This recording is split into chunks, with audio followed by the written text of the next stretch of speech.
Break के बाद आप सभी का स्वागत है और रुक करेंगे बड़ी खबर का। प्रदेश में अब बड़े स्तर पर बिजली कटौती होगी। बिजली संकट पर ऊर्जा मंत्री भंवर सिंह भाटी का बड़ा बयान सामने आया है। गांवों के बाद अब शहरों में भी बिजली कटौती लागू होगी। संभाग स्तर पर 1 घंटे के लिए बिजली कटौती की जाएगी, तो वहीं जिला स्तर पर 2 घंटे की बिजली कटौती होगी। कंबाई और नगरपालिका स्तर पर 3 घंटे पावर कट रहेगा। 5000 से अधिक आबादी के कस्बों में भी 3 घंटे बिजली कटौती की जाएगी। ज्यादा जानकारी के साथ सहयोगी लवली इस वक्त हमारे साथ जुड़ चुके हैं। लवली, बड़ा ऐलान कर दिया गया है और भी ज्यादा बिजली कटौती होगी, क्या कुछ जानकारी इसे लेकर?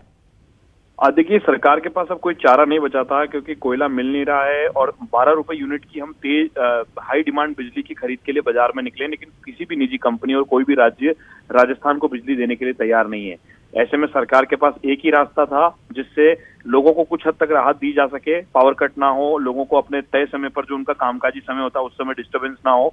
इसलिए सरकार ने ये एक बड़ा फैसला जो है वो ये कह सकते हैं कि सरकार ने बड़े बड़े मन से इस फैसले को लिया है और 1 घंटे से लेकर के 3 घंटे तक की बिजली कटौती होगी। आपको बता दें, अभी राजस्थान के जो ग्रामीण इलाके हैं वहां पर 8 से 10 घंटे तक की बिजली कटौती भी ग्रामीण इलाकों के अंदर हो रही है, जयपुर, जोधपुर और अजमेर डिस्कॉम में। क्योंकि जो टेक्निकली अगर देखा जाए जितनी यूनिट की हमें आवश्यकता है उसके मुताबिक 7 करोड़ से ज्यादा यूनिट की डिमांड जो है वो इस वक्त लगातार बढ़ रही है और पिछले 38 साल का रिकॉर्ड राजस्थान के बिजली संयंत्र ने तोड़ा है। यानी आप सोच समझ सकते हैं कि जितनी डिमांड है उससे बहुत कम बिजली का उत्पादन जो है वो राजस्थान कर पा रहा है, जिसमें कई सारे कारण हैं, जैसे कोयले का संकट चल रहा है, बिजली की जो है वो लगातार उसका उपयोग बढ़ता जा रहा है, कंज्यूमर्स की संख्या लगातार बढ़ती जा रही है। तो ऐसे में सरकार के पास एक यही चारा बचा था और सरकार ने बड़े मन से फैसला लिया है। सरकार की कोशिश है कि ये बिजली कटौती कब तक होगी, कितने दिन होगी, इसके बारे में सरकार ने कोई ऐलान नहीं किया है, लेकिन सरकार 24 घंटे बैठक करके इस बात पर लगातार जुटी हुई है। बिल्कुल। और लवली, पहले तो गांव में ही बिजली कटौती होती थी, लेकिन अब जबकि शहरों में बिजली कटौती होगी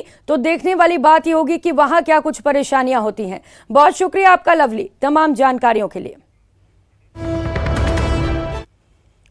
और कर लेते हैं अगली खबर का। दिल्ली दरबार में सीएम गहलोत एक बार फिर दमदार साबित हुए हैं। पार्टी के अंदर खाने चर्चा है कि प्रशांत किशोर उर्फ राजनीतिक रणनीतिकार पीके की कांग्रेस में नो एंट्री का कारण अशोक गहलोत बने हैं। दरअसल गहलोत पार्टी में प्रशांत किशोर की एंट्री के पक्ष में नहीं थे और आला कमान ने उनकी बात को एक बार फिर से तवज्जो दिया है। गहलोत ने प्रशांत किशोर के लिए ब्रांड और एजेंसी जैसे शब्द का इस्तेमाल किया था। साथ ही कहा था कि वो अलग अलग दलों के लिए पहले भी सेवाएं देते रहे हैं। गहलोत के इस बयान से ही साफ हो गया था कि वो पीके की कांग्रेस में एंट्री नहीं चाहते हैं।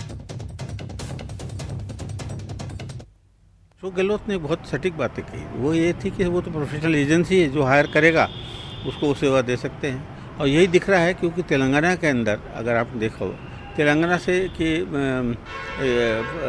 जो पार्टी है तेलंगाना, उसमें जो सत्ताधारी पार्टी है उसको उसके साथ वो अनुबंध किया है और उनका ये कहना है कि हमारा जो अनुबंध है वो कंपनी से है, हमारा अनुबंध प्रशांत किशोर के साथ नहीं।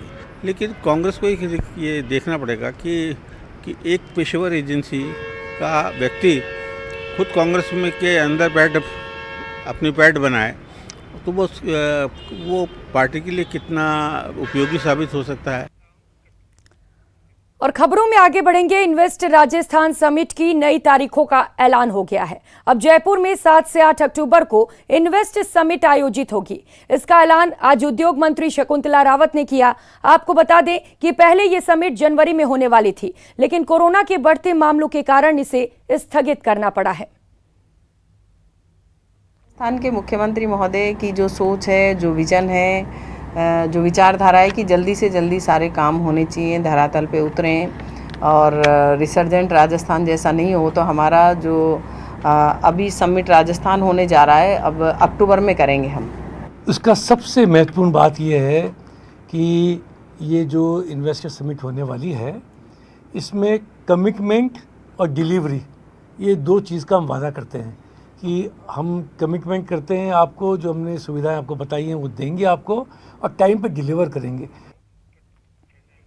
उधर राजस्थान में प्रशासन शहरों संग अभियान 1 मई से फिर से शुरू होने जा रहा है। इस बार अभियान को सफल बनाने के लिए लोगों को कई तरह की रियायतें दी गई हैं। पहले चरण में 10 लाख पट्टे बांटने का लक्ष्य पूरा नहीं हो सका था, लिहाजा इस बार यूडीएच एलएसजी विभाग ने पूरी ताकत झोंक दी है। अभियान को प्रभावी बनाने के लिए कई बड़े बदलाव भी अमल में लाए गए।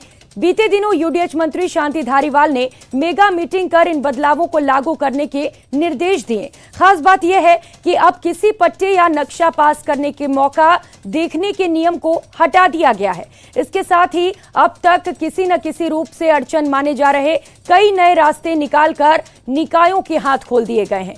सरकार की ज्यादा से ज्यादा पट्टे जारी करने की मंशा पूरी हो सकेगी। तो अभी तो 1.5 साल बचा है भाई, सरकार का 1.5 साल बचा हुआ है। 10 लाख अभी कई प्रकार के रोड अटके, कोर्ट के आदेश आ गए, ये आ गए, वो आ गए, तो उनसे निपट करके अब चालू कर रहे हैं। देखिए, जिसमें फर्दर जो प्रक्रियाएं हैं उनमें सिंप्लीफिकेशन किया, ताकि जहाँ जहाँ बाधा आ रही थी, क्योंकि पिछले 2-3 महीने से हमारे पास काफ़ी फीडबैक आया, लोकल बॉडीज़ का आया और पब्लिक का भी आया। पब्लिक जो रिप्रेजेंटेटिव्स हैं उनका भी आया फीडबैक कि ये बातें हैं, इनको आप ठीक करिए। वहीं प्रदेश कांग्रेस के सदस्य और पूर्व कांग्रेस प्रवक्ता श्याम प्रताप रूवा ने बीजेपी की सदस्यता हासिल कर ली है। बुधवार को बीजेपी प्रदेश अध्यक्ष सतीश पूनिया ने श्याम प्रताप को बीजेपी की सदस्यता ग्रहण कराई। श्याम प्रताप राजपूत करनी सेना में काम कर चुके हैं, विभिन्न सामाजिक संगठनों से जुड़े हैं और बसपा की टिकट से 2 बार विधानसभा का चुनाव लड़ चुके हैं। पार्टी प्रदेश अध्यक्ष सतीश पूनिया ने उम्मीद जताई कि श्याम प्रसाद के बीजेपी में आने से नागौर और आसपास के इलाकों में पार्टी को और मजबूती मिलेगी। मैं श्याम प्रताप जी, क्योंकि एक अच्छा राजनीतिक प्रोफाइल है उनका और सामाजिक रूप से भी खास तौर पर नागौर के क्षेत्र में खूब सक्रिय हैं, उनके आने से पूरे जिले में, पूरे क्षेत्र में पार्टी को ताकत मिलेगी। आपकी ऊर्जा और आपका जन समर्थन, क्योंकि आपने वहाँ विधानसभा का चुनाव लड़ा, एक अच्छी दमदार उपस्थिति आपने दर्ज करवाई, तो पार्टी के लिए वो अपने आप में, हमारे इस परिवार में सदस्य के नाते आपका जुड़ना ये पार्टी की ताकत बढ़ाएगी ही। श्याम प्रताप के बीजेपी का दामन थाम लेने के बाद हर कोई यही पूछ रहा है कि आखिर पूर्व मंत्री यूनुस खान का अब क्या होगा। हालांकि पिछली बार यूनुस खान का डीडवाना से टिकट कट गया था और उन्होंने सचिन पायलट के सामने चुनाव लड़ा था, लेकिन सब लोग यही मानकर चल रहे थे कि 2023 में होने वाले विधानसभा चुनाव में यूनुस एक बार फिर डीडवाना की धरती से चुनाव लड़ेंगे। लेकिन श्याम प्रताप के बीजेपी ज्वाइन करने के बाद अब इन अटकलों को लेकर बहुत सारे सवाल उठने लगे हैं कि आखिर अब बीजेपी किसे मैदान में उतारेगी। कैमरा पर्सन बलबीर राठौड़ के साथ बाबूलाल धायल, न्यूज़ 18 जयपुर। और खबर चित्तौड़गढ़ से है। चित्तौड़गढ़ में लगातार बढ़ते ऑनलाइन फ्रॉड के मामलों के बीच एक ऐसा मामला सामने आया है जिसने पीड़ित के आरोपों के आधार पर बैंक की साख पर ही सवाल खड़े कर दिए। ठग बहुत शातिर तरीके से पूरी वारदात को अंजाम दिए। पहले ठग पीड़ित परिवार के घर गिफ्ट के बहाने पहुंचे और उनका मोबाइल छीनकर फरार हो गए। पीड़ित ने पुलिस में इसकी शिकायत भी दी, लेकिन उसके बाद भी दंपति के साथ 27,89,500 रुपए का ऑनलाइन फ्रॉड हो गया। अब एक सेवानिवृत्त वरिष्ठ दंपति को अपनी जिंदगी भर की जमा पूंजी के लिए चक्कर काटने पड़ रहे हैं, लेकिन न्याय की कोई उम्मीद फिलहाल नहीं दिख रही।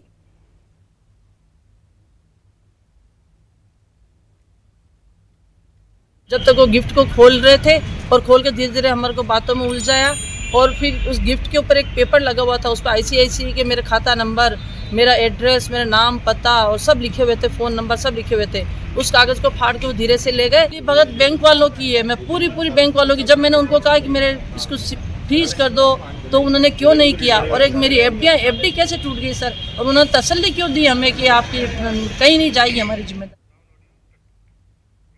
और यहाँ वक्त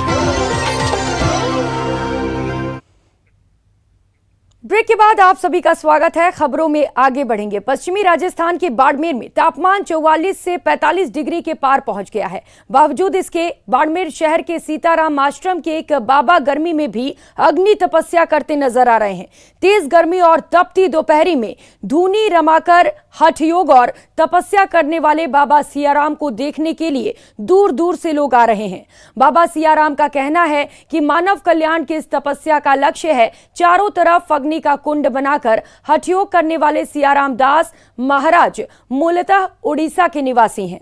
बाबा सियाराम 17 सालों से अग्नि तपस्या कर रहे हैं। हर साल गर्मियों के 4 महीनों में सियाराम दास महाराज इसी तरह प्रतिदिन तपस्या करते हैं, वो भी तेज दोपहरी में आग उगलती गर्मी के बीच।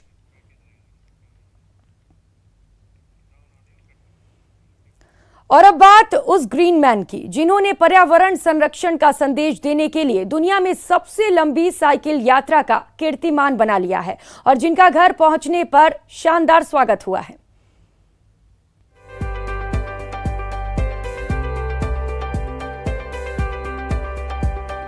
साइकिल पर कुछ ऐसी ही रफ्तार में नरपत सिंह राजपुरोहित ने वर्ल्ड रिकॉर्ड बना लिया है। वर्ल्ड रिकॉर्ड साइकिल से 1179 दिनों में 30,121 किलोमीटर के सफर का। वर्ल्ड रिकॉर्ड सबसे लंबी साइकिल यात्रा का। जो लोग नरपत सिंह राजपुरोहित को नहीं जानते उन्हें बता दें, नरपत सिंह राजपुरोहित बाड़मेर के एक छोटे से गांव लंगेरा के रहने वाले हैं। पर्यावरण के प्रति लोगों को जागरूक करने और पर्यावरण संरक्षण का संदेश देने के लिए नरपत ने 27 जनवरी 2019 को अपनी साइकिल यात्रा की शुरुआत की थी। नरपत ने इन 1179 दिनों में 20 राज्यों के साथ साथ 6 केंद्र शासित प्रदेशों की यात्रा की और फिर जयपुर के अमर जवान ज्योति पर उनकी यात्रा का समापन हो गया। जिस संकल्प को लेकर निकला उसमें संकल्प में एक तरह जुनून मेरा पागलपन था। तो उस धुन से मैं चला रहा, आंधी तूफान उतार चढ़ाव गर्मी सर्दी का सामना करता हुआ, लेकिन बाधाओं का मैंने हंसकर सामना किया है। जैसे मेरे एक टांग 38 टांग के, जैसे मैंने हिल एरिया में चला हूँ, बर्फबारी में चला हूँ, फिर मुझे कोई दिक्कत नहीं हुई। लेकिन सामना करता रहा। मैं जहाँ पर प्लांटेशन करता था मेरी बॉडी की रिकवरी हो जाती है खुशी के माध्यम से। बहुत अच्छा रहा। देखो मेरे 3 साल 2 महीने 24 दिन गुजरे, मुझे पता नहीं चला। नरपत सिंह राजपुरोहित ने अपनी यात्रा के दौरान 94,100 पौधे भी लगाए और यही वजह है कि उन्हें पूरे भारत के लोग ग्रीन मैन के नाम से जानने लगे हैं।